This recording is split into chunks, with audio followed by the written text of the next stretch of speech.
Hey, hello, my name is Clayton Witt, and this is discussion board video discussion number one. And for this discussion, we were required to explore the dissertation databases on ProQuest and discover two dissertations on that database that were of interest to us or in a field that we were interested in. And so I chose two that were in a field that I do a lot of research in as a student through undergrad and master's and now into dissertation. Um, I did a lot of research with military history, and I also had and continue to have an interest in East Asian history as well, particularly places like China, Japan, and Korea, just to name a few. So I found two dissertations that actually combined those two topics. The first one that I wanted to look at is titled "The Military Modernization of China in the War Against Japan: Impacts of American Aid in U.S.-China Military Cooperation." And this dissertation specifically looked at China's involvement in World War II and the U.S.'s attempts to provide aid, military, as well as other types of aid to the Chinese war effort, particularly the Chinese Nationalist Army led by Chiang Kai-shek. And the reports of the dissertation that kind of to sum up the whole point of the dissertation was that while there were successes with the U.S. getting certain military cooperation with the Chinese nationalists, unfortunately, those military armaments and materials were not always used to their most effective abilities.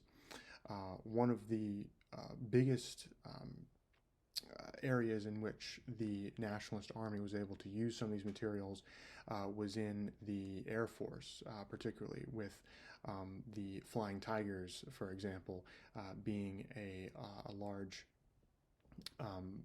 boon to the Chinese military efforts there. The Flying Tigers, of course, were a Air Force unit that was attached to the Chinese Nationalist Army. But for other areas like firearms and military machinery and things like that, the Nationalist Army unfortunately was unable to use those to their most effectiveness because of from what the writer of the dissertation says, an incomplete modernization is what he describes it as. Mainly because China had gone a different path than other Eastern countries, such as Japan, with their modernization. They had tried to implement modernization very slowly and without major changes to the cultural patterns of the Chinese. And while that worked for a time, when they went up against a war with a superiorly modernized force like the Japanese, who had gone a very much took a much more Western approach to their modernization, they were unable to achieve any sort of victories. Now, the Japanese weren't able to achieve any sort of major victories on the continent of China either. They were bogged down in that area during the entirety of World War II. But there was still no movement from the other side for the Chinese to make any sort of decisive plays against the Japanese. And so what the writer of the dissertation here notes as that he notes that as a incomplete modernization, that there was the Chinese try to do like a compartmentalization of modernization by taking on the technology of the West, but not ultimately using the same tactics and strategies that Western military theorists had developed to make those weapons more effective. And so that's kind of the overview of the dissertation. Some of the source material that was used here, a lot of it was personal accounts from, particularly from the Air Force, the Flying Tigers particularly. as well as a lot of Chinese documents that unfortunately I can't read because I don't know Chinese, but they're fashioned here in the dissertation.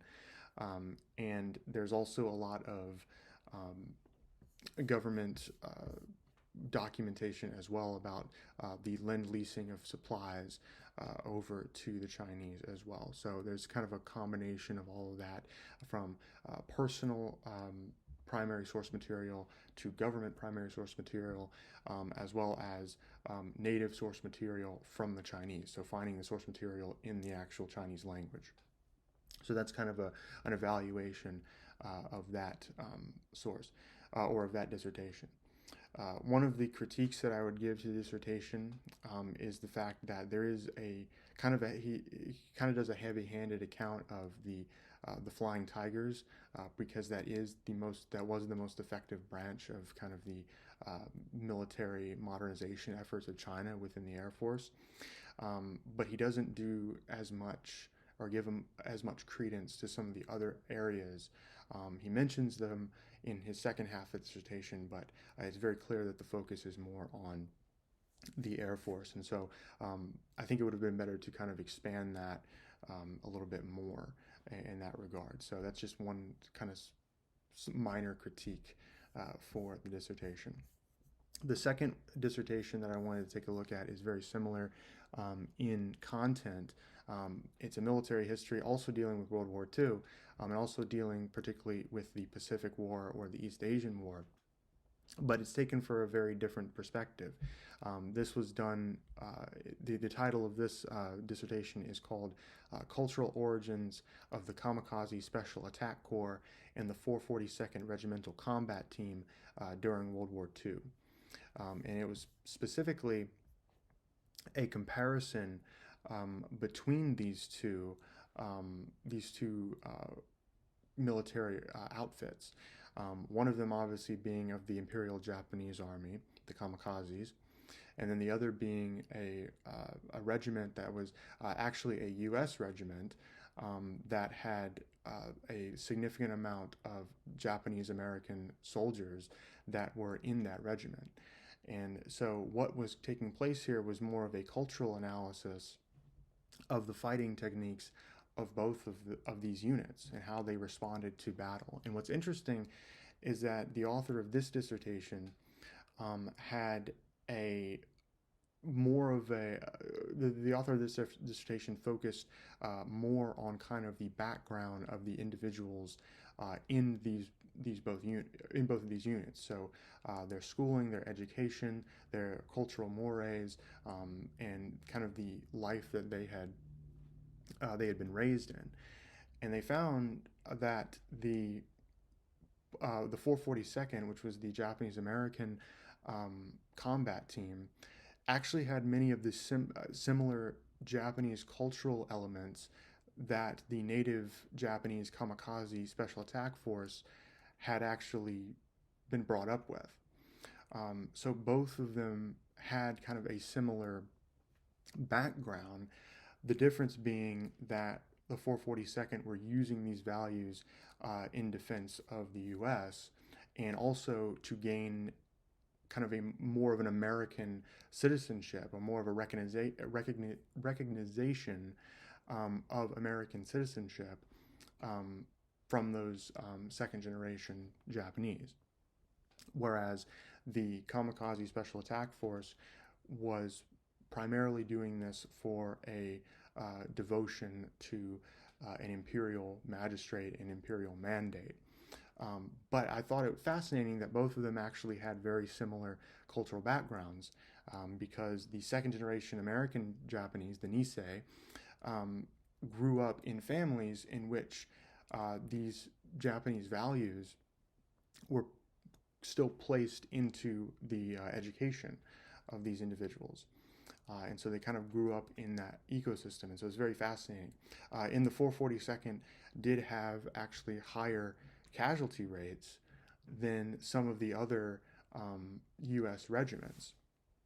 And they also noted, the author here noted, that other U.S. troops did notice a particular different ferocity in the 442nd than in several other American troops, and this was acknowledged by several other troops that were in the field. So it was very interesting to focus there. Similar sources were used here as well in their analysis of this topic. Primarily memoirs. Also oral histories were used in this paper, much more, kind of getting actual histories from the participants, particularly the 442nd, as well as a lot of government documents. There's a lot of immigration documents within this dissertation as well. And like I said, a lot of memoirs and a lot of personal accounts, as well as some sociological kind of cultural sources that were brought in there as well. One critique that I would offer for this one is that I'm not really sure why the author chose to compare these specific two. I'm not sure why she chose the kamikazes and which was an Air Force unit, to the infantry 442nd, because 442nd was an infantry unit. So it seemed more valid to me that there would be kind of a more of an infantry versus infantry comparison rather than an Air Force to infantry comparison. I'm not really quite sure why that was. I don't think it was ever mentioned in the dissertation either why these two criteria were chosen, but again, that's just a minor critique there. Both dissertations offered a very interesting account.